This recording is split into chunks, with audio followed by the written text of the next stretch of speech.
Bonjour à toutes et à tous et bienvenue dans cette nouvelle vidéo du Salon des Arcanes pour découvrir le Heartscape Tarot de Scribalist. Une vidéo qui risque de vous faire râler et je m'en excuse. Je vais mettre les choses au clair très rapidement, là, en introduction. Ce jeu, j'ai réussi, enfin, après pas mal de temps, à l'obtenir auprès de Scribalist. Mais j'ai pu obtenir qu'un petit reliquat d'exemplaires, donc il est probable qu'au moment où vous tomberez sur cette vidéo, le jeu soit en rupture de stock. Et comme c'était les derniers exemplaires de Scribalist, je ne pourrai pas me réapprovisionner à moins qu'une nouvelle édition voie le jour, un jour. Pour l'instant, je n'ai pas d'infos à ce sujet-là, mais bien évidemment que si Scribalist venait à rééditer le Heartscape Tarot, je me réapprovisionnerai et vous le retrouverez à ce moment-là en boutique. Donc, n'hésitez pas, si ce jeu vous intéresse et qu'il est en rupture, à vous inscrire à la liste de notifications. Peut-être qu'un jour, elle servira. Voilà pour cette introduction. Allons donc découvrir cet exemplaire de présentation qui m'a été offert par Scribalist. Le jeu vient dans une boîte en dur, en 2 parties, avec encoche. Il est très bien ajusté, donc il est même parfois un petit peu difficile à ouvrir. Il est jaune et un petit peu brillant, voilà, un petit peu glossy. Voilà pour la boîte. Au niveau des cartes, on a des tranches jaunes également, hein, donc c'est un jeu qui est quand même très, en tout cas il vibre très estival avec ce dos non réversible de ciel d'été, mais un petit peu nuageux quand même, mais quand même très clair au niveau de la couleur bleue et de ces tranches dorées pailletées. Voilà. Et c'est un jeu horizontal, voilà, c'est suffisamment rare pour être signalé.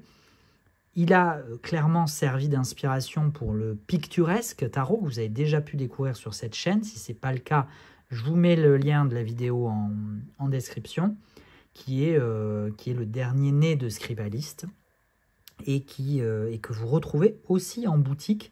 Celui-là est toujours disponible, alors peut-être en rupture temporaire, mais en tout cas, n'hésitez pas à aller faire un tour si ce type de format et de jeu vous intéresse. Contrairement au Picturesque Tarot, qui lui ne montre aucun personnage humain, on en retrouve quand même dans le Heartscape Tarot, qui, donc malgré son format un petit peu inhabituel, au niveau des représentations, au niveau des illustrations, est peut-être un petit peu plus classique que le Picturesque. Voilà, on est proche dans le concept du jeu, notamment par ce format horizontal, mais par contre on s'en éloigne quand même énormément. Tant dans les illustrations, le Picturesque Tarot n'a pas du tout le même type d'illustration. D'ailleurs, il ne me semble pas que ce soit les mêmes illustrateurs pour le Picturesque et le Heartscape que dans les représentations symboliques, etc. Ce que je peux vous dire, c'est que, bon, clairement, ce jeu a été créé avec l'assistance de l'intelligence artificielle. Ça se voit, ça se sait. Maintenant, à quel niveau, à quel degré, ça, je vous avoue que à l'heure actuelle, je n'ai pas d'informations à ce sujet.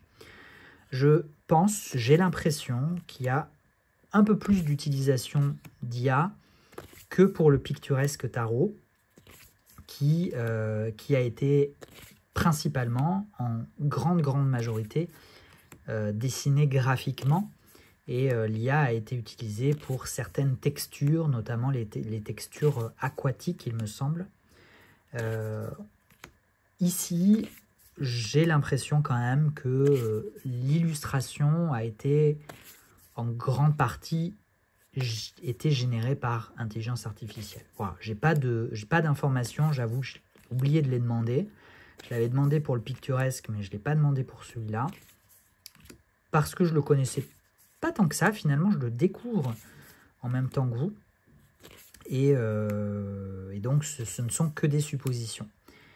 Et d'ailleurs, là que je le découvre en même temps que vous, je trouve qu'il y a parfois certaines cartes dont le style est différent. Vous voyez, par exemple, entre ces deux cartes, le niveau, le style d'illustration, le niveau de détail est pas tout à fait le même.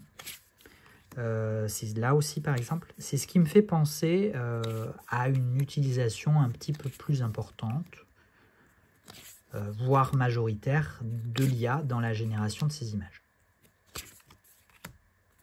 Ça n'en demeure pas moins un très beau jeu, hein, parce que, bah oui, on arrive à faire quand même de belles images avec l'IA.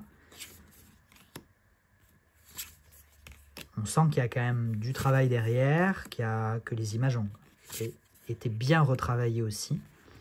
Et voilà, bah finalement, on en a terminé avec ce King of Wands pour découvrir, ou redécouvrir peut-être, parce que ce n'est pas une nouveauté. Hein, ce jeu a été vu, quand même, il date d'un certain temps, donc il a déjà été vu un petit peu partout. Ce Earthscape Tarot. J'espère que vous aurez passé un bon moment en ma compagnie. Je vous ai mis la vidéo le plus vite possible au moment où j'ai mis le jeu en ligne. J'aurais pu anticiper un peu, j'en suis navré. Je fais ce que je peux avec les moyens dont je dispose et la temporalité aussi dont je dispose. Et le petit détail, il n'y a pas de livret, vous avez vu, mais par contre, il y a bien un QR code qui vous donne accès à un livret d'interprétation et d'accompagnement. Voilà, merci beaucoup, je vous souhaite le meilleur, prenez soin de vous. Et puis, moi, je vous retrouve très prochainement dans une nouvelle vidéo. Ciao, ciao!